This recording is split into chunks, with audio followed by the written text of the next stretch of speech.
রহমতের 10 দিন চলে গিয়েছে। আমরা দ্বিতীয় দশকে পদার্পণ করেছি। আলহামদুলিল্লাহ, শুকরিয়া আদায় করছি মহান রব্বুল আলামিনের। তিনি আমাকে এই 10টি দিন পার করার সুযোগ দিয়েছেন।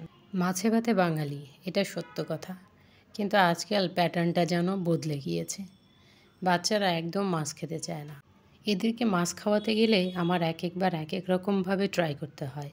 কখনো মাছের চপ, কখনো মাছের কাটলেট, কখনো মাছের টিকিয়া কাবাব, কিন্তু আজ আর ওইরকম কিছু করতে ইচ্ছে করছে না। ইফতারের পরে মাছটাকে ম্যারিনেট করে নিচ্ছি। এখানে আমি নিয়ে নিয়েছি 3টে তেলাপিয়া মাছ। এভাবে ট্রাই করলে তারা কিন্তু খেতে পছন্দ করে।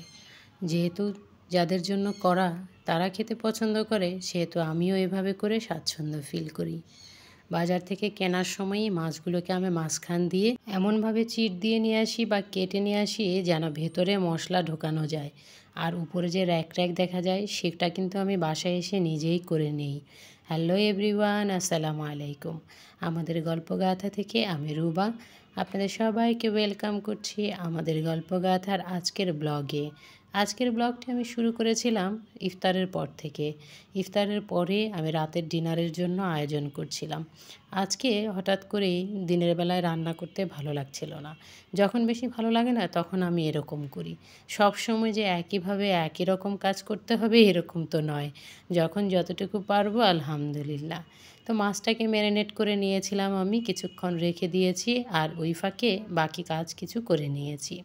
দিনের বেলায় একটু বিশ্রাম নিলে রাতের বেলায় একটু কাজ বেশি করতে হবে, এই আর কি। মাছটাকে আমি ম্যারিনেট করেছিলাম হলুদ, মরিচ, আদা, রসুন, কাঁচামরিচ বাটা, টমেটো, সয়া সস, ভিনেগার এগুলো দিয়ে। আর দিয়েছিলাম কেনা রাঁধুনি মাছের মশলা।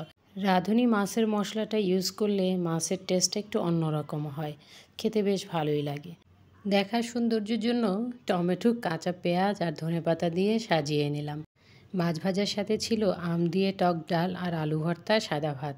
জাস্ট অসাধারণ বাঙালি খাবার। প্রিয় বন্ধু, কে কোথা থেকে আমার সঙ্গে কন্টিনিউ করছেন তা তো আমি জানি না, তবে আপনার যদি এখন পর্যন্ত দেখানো কোনো অংশ ভালো লেগে যায় আর আপনি যদি আমার চ্যানেলে আজকে প্রথম হয়ে থাকেন, তাহলে বলবো একটা লাইক দিয়ে সাবস্ক্রাইব করে অল অপশনটি সিলেক্ট করে রাখুন।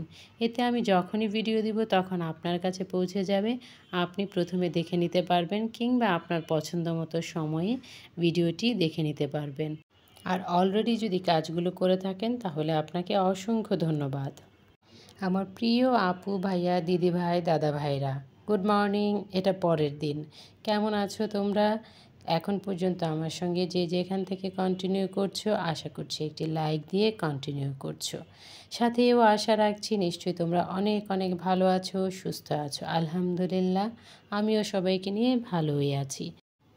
সকালবেলাতেই গাছপালার সঙ্গে খেলা করতে বসে গিয়েছি বারান্দাতে। বেশ কিছু গাছ আমি ছাদ থেকে নামিয়ে নিয়ে এসেছি, কারণ সরাসরি রোদের কারণে অনেকগুলো রঙিন গাছই সাদা বা সবুজ হয়ে যাচ্ছে। ঠিক সাদা নয়, এই যে রঙিন গাছটা, এটা একটু সবুজ সবুজ স্পাইডার প্ল্যান্টের মতো হয়ে যাচ্ছে। রঙিন গাছগুলো আসলে রোদে থাকলে এইরকম হয়ে যায়। একই পটে একটা স্পাইডার প্ল্যান্টও ছিল, সেটাকে এই রঙিন গাছগুলো সরিয়ে জায়গা করে দিলাম। ও একটু আনহেলদি হয়ে গিয়েছে আর এই রঙিন গাছগুলো বেশ হৃষ্টপুষ্ট ছানাপোনা নিয়ে ঝাঁকিয়ে বসেছে, তাই ওকে আলাদা করে নিলাম। আজ আর ক্যামেরা ধরে রান্নাবান্না কিছুই করতে পারিনি, কারণ আজকে একটু রান্নাবান্নার বাইরে আরও অনেক কাজ নিয়ে বসেছিলাম। যেমন সোফার কভারটা তুলে ওয়াশিং মেশিনে দিয়ে দিয়েছিলাম গত রাতে, সেটাকে নেড়ে দিয়েছি। এটাকে আবার সোফার কভার তোলার পর দেখছি বেশ ধুলোবালি জমেছে, তো সেই ধুলোবালিগুলোকে ক্লিন করে নিচ্ছি। ওটা ক্লিন করতে গিয়ে মনে হলো অন্য ফার্নিচারগুলোর উপরেও কিছু কিছু ধুলাবালি পড়ে গিয়েছে। রমজানে সেগুলোকে ক্লিন করা হয়নি, তো একটা নরম সুতি কাপড় দিয়ে সেগুলোকেও ঝেড়ে নিচ্ছি। একদিন ঝাড়া মোছা না করলে অনেকটা ধুলা পড়ে যায় আর সেটা দেখা যায় একদম সাদা হয়ে গিয়েছে। আজকে একটু সকাল সকালই কাজ শুরু করেছিলাম, তাই তো অনেকটা কাজ গুছিয়ে নিতে পেরেছি। একটু দেরি করে ঘুম থেকে উঠলে অনেকটা কাজ পিছিয়ে যায়। আসলে কিছু করার নেই, যখন যেরকম প্রয়োজন তখন সেভাবেই ঘুম থেকে উঠতে হয়। 2 দিনের ছোট ছোট ক্লিপ নিয়ে তৈরি করা একটি ব্লগে আসলে সারাদিনের সব কাজ দেখানো সম্ভব নয়। আবার রমজান উপলক্ষে রান্নাবান্নাটাও কিন্তু কম নয়। সব মিলিয়ে কিন্তু সময়ের সঙ্গে দৌড়ে পাল্লা দিয়ে চলতে হয়। তবে এই দৌড়তে গিয়ে মাঝে মাঝে কিন্তু কিছুটা ভুল হয়ে যায়, আর সেই ভুল থেকে আবার কিছু নতুনেরও সৃষ্টি হয়। যেমন সকালবেলাতে আমি আদা রসুনের বক্স মনে করে আইসক্রিমের বক্সটাকে বের করে টেবিলের উপর রেখে দিয়েছিলাম। সব কাজ শেষ করে যখন রান্না শুরু করব, তখন আদা রসুনের বক্স খুলে দেখি ওমা, এ তো আইসক্রিমের বক্স, এবং আইসক্রিমগুলো মেল্ট হয়ে আছে। কি করা যায়? ঝটপট একটা রেসিপি তৈরি করে নিলাম। এমনটা বলেছিলাম, ভুল থেকেই নতুনের শুরু। এই রেসিপিটা কিন্তু আমি এভাবে করি না, কিন্তু আজকে নতুন করে এইভাবেই করে নিলাম। চলো দেখতে থাকো, অসাধারণ হয়েছে কিন্তু খেতে। তোমরাও ট্রাই করে দেখতে পারো। কিছু কেক ছিল যেগুলো রোজা বলে খাওয়া হচ্ছিল না, তো সেগুলোকেও আমি ইউজ করে নিলাম।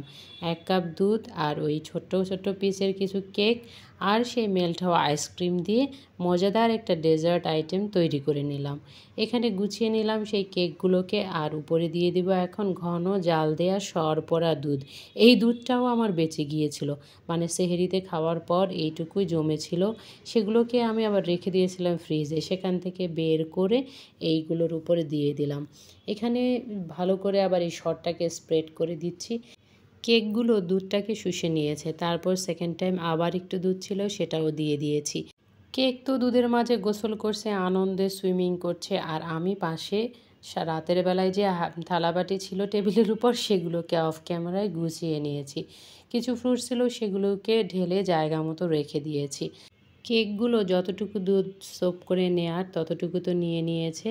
তারপর উপর দিয়ে আমি সেই মেল্টেড আইসক্রিমটাকে দিয়ে দিচ্ছি।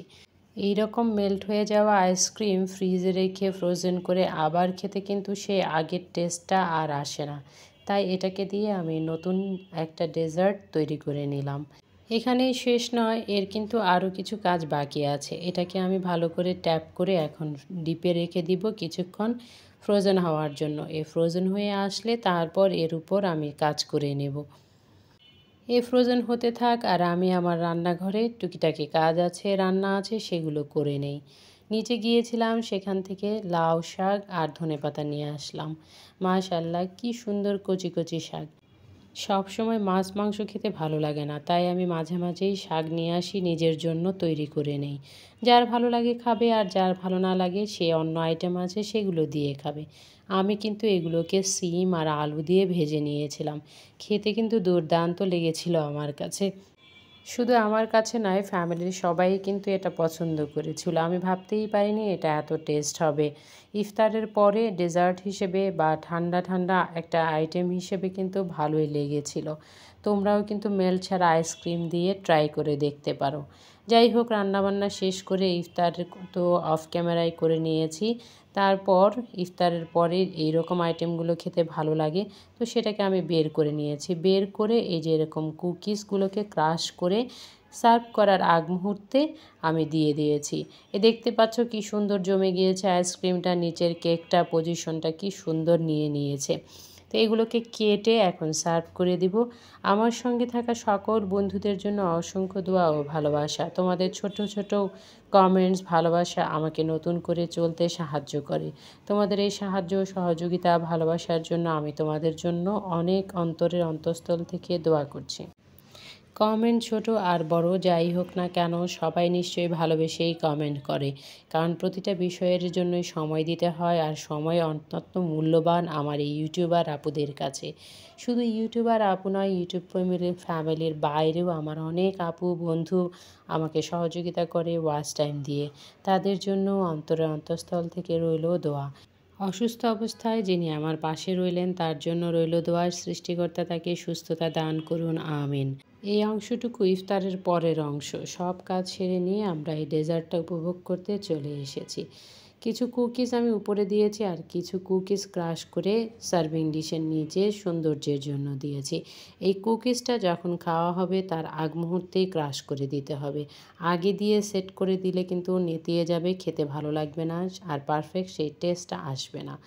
কুকিজের ক্রিস্পিনেস, কেকের একদম মজাদার সফট একটা মেল্ট ভাব, তারপর আইসক্রিমটা তো আছেই, সাথে দুধ, সব মিলিয়ে একাকার, মুখে দেওয়া মাত্রই মিলিয়ে যাচ্ছে। অসাধারণ এক ডেজার্ট আইটেম তৈরি হয়ে গিয়েছে। আলহামদুলিল্লাহ, আমার সঙ্গে থাকার জন্য সকল বন্ধুদের অনেক অনেক শুভকামনা, দোয়া। ভালো থাকবেন, সুস্থ থাকবেন। আমরা খেতে খেতে বিদায় নিচ্ছি। দেখা হবে নতুন কোনো দিন, নতুন কোনো ব্লগে। আসসালামু আলাইকুম, আল্লাহ হাফিজ।